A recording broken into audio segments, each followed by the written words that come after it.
দুষ্কৃতিকারীদের খোঁজে সারা দেশে চলছে অপারেশন ডেভিল হান্ট। গাজীপুর জেলার ১৩টি থানা সহ বিভিন্ন জেলায় ১,৩০৮ জনকে গ্রেপ্তার করা হয়েছে, যাদের বেশিরভাগই আওয়ামী লীগ ও সহযোগী সংগঠনের নেতাকর্মী। এদিকে গাজীপুরের শ্রীপুরে আত্মগোপনে থাকা সিরাজগঞ্জ ৬ আসনের সংসদ সদস্য চয়ন ইসলামকে গ্রেপ্তার করেছে পুলিশ। তার বিরুদ্ধে বৈষম্য বিরোধী ছাত্র আন্দোলনে শিক্ষার্থীদের ওপর গুলি করার মামলা রয়েছে। গ্রেপ্তারের পর তাকে শ্রীপুর থানা হাজতে রাখা হয়েছে।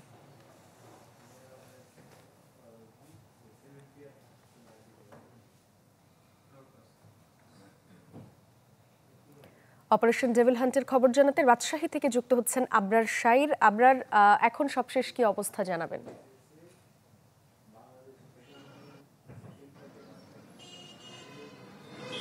রাজশাহীতে এই অভিযানটি শুরু হয়েছে মূলত গতকাল বিকেল ৫টা নাগাদ। এখানে জেলা পুলিশ এবং মহানগর পুলিশ সাথে সাথে যৌথ বাহিনীর যে আইন শৃঙ্খলা রক্ষাকারী বাহিনীর সদস্য, তারা একসাথে নগরীর সিএনবি মোড় থেকে অভিযানটি শুরু করে।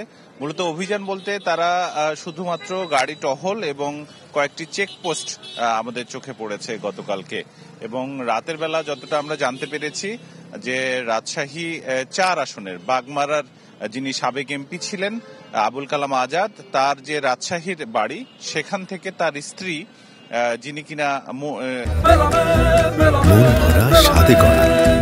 New Zealand dairy excellence in quality, এই তাহেরপুরের পৌরসভার মেয়র হয়েছিলেন, যিনি এখন সাবেক, তাকে ধরার জন্য একটা অভিযান পরিচালনা করেছিল নগরীর ভদ্রাতে, কিন্তু তাকে কোনোভাবেই আটক করতে পারেনি আইন শৃঙ্খলা রক্ষাকারী বাহিনী। এর বাইরে আসলে কাউকে ধরা কিংবা কোনো অভিযানে জন্য চালানো আমরা আসলে খবর পাইনি। তবে রাজশাহী মহানগর মেট্রোপলিটন পুলিশ আমাদেরকে যেটি জানিয়েছে, তাদের নিয়মিত অভিযানে মোট ১১ জন আটক হয়েছেন গতকালকে।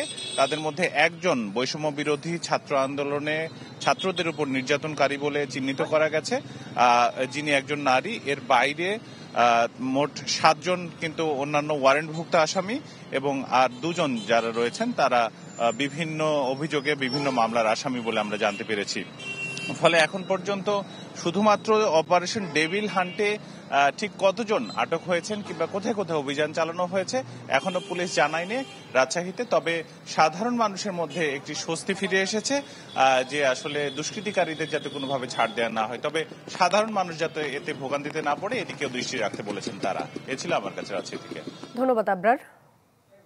রাজশাহী থেকে যুক্ত হয়েছিলেন সহকর্মী আবরার শাইর।